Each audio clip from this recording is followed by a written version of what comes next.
80 votes that were cast and not counted, you know, they didn't come from Greg Palast black helicopter. They're actually in the raw data of the United States Election Assistance Commission, okay? And in other words, see, as I explained to 60 Minutes, it's, as Yogi Berra said, it's amazing what you can see when you look. Now, several 100,000 voters on these lists, and we mapped them, very black. We looked at the demographics, very Hispanic. So now what? Why were they on Carl's list? BBC said, take a camera crew and go ask him. Okay. Well, we went to Mr. Rove's office in Washington, D.C. They flew in from London, and we said, lose something? Tell us what it is, and we'll show you. Give it back. Carl threw me out. But then they sent, scattering after us, a PR woman who had this big double Slurpee in her hand with this straw sticking out, which led me to realize that we now had proof that you are what you suck. I'm not quite sure what that means. No. So I said, lose something? Oh. One of her scampering minions said, that's our donor list. Okay. 234 State Street West, Jacksonville. A lot of people at that address. 234 State Street West, Jacksonville. A lot of people at that address. Okay. State Street Rescue Mission for the Homeless said, hold a lot of Bush Cheney dinners there. They said, no, we let them lick the plates.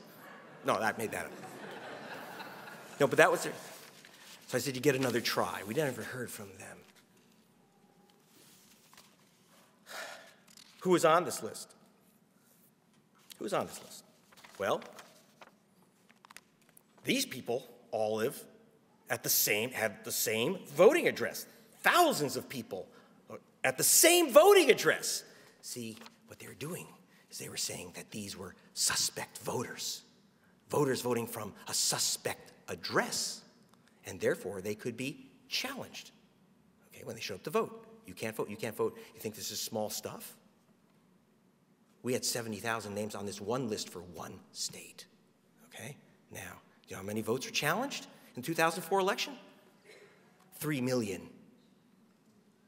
according to the U.S. federal government. And you read that in the Times, right? Maybe it didn't fit the print. 3 million.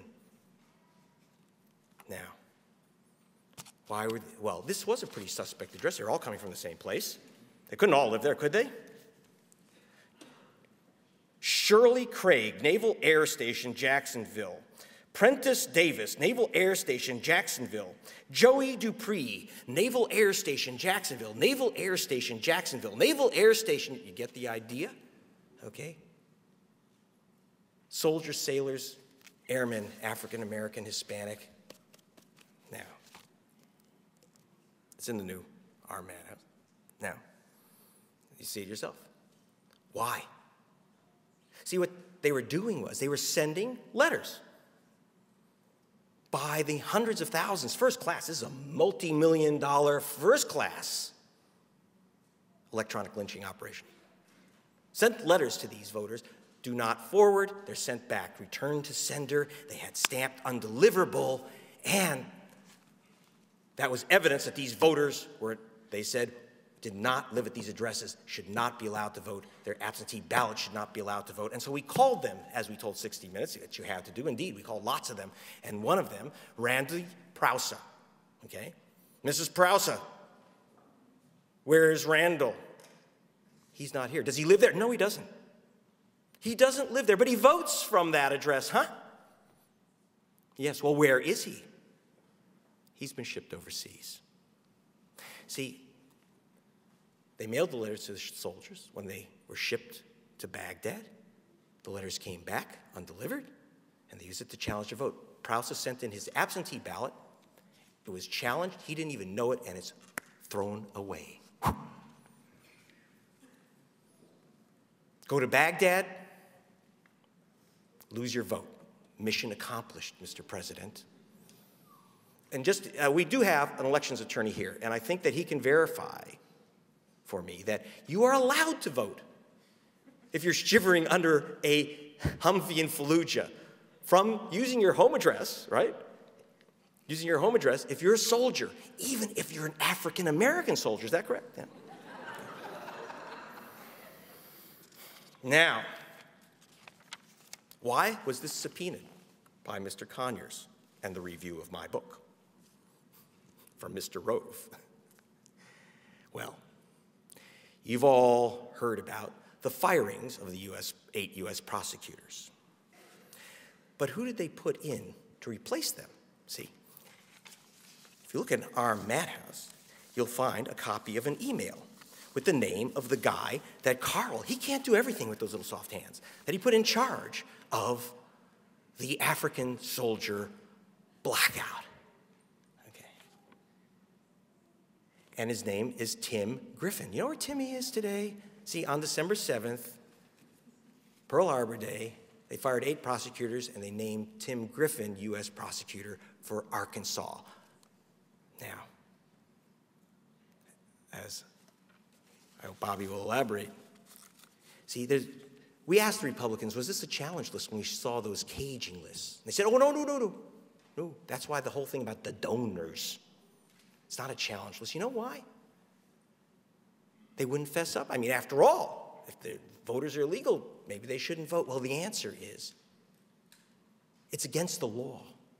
Voting Rights Act of 1965, it's a breaking rocks on a chain gang felony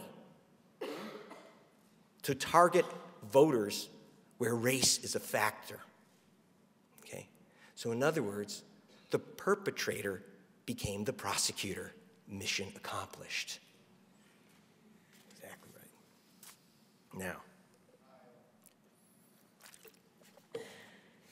Now, there's more than, what about, oh, today is, by the way, Mission Accomplished Day. 4 years ago today, our president said, mission accomplished. And I know some of you think that we are in a quagmire. There's even a ne'er-do-well, an admitted Democrat, who said that we are losing the war.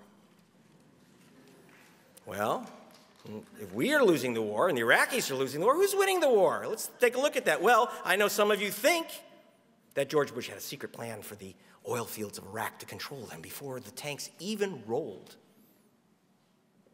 That's not true. He had 2 plans. I've got them both. I'd show them in the book. Well, actually, I really shouldn't, though. See, it says, this is from the State Department. It says that the maintain contents confidential, should not be reproduced, distributed, or used. So pretend I didn't show it to you. But what is it about that plan? Okay. What about the winning?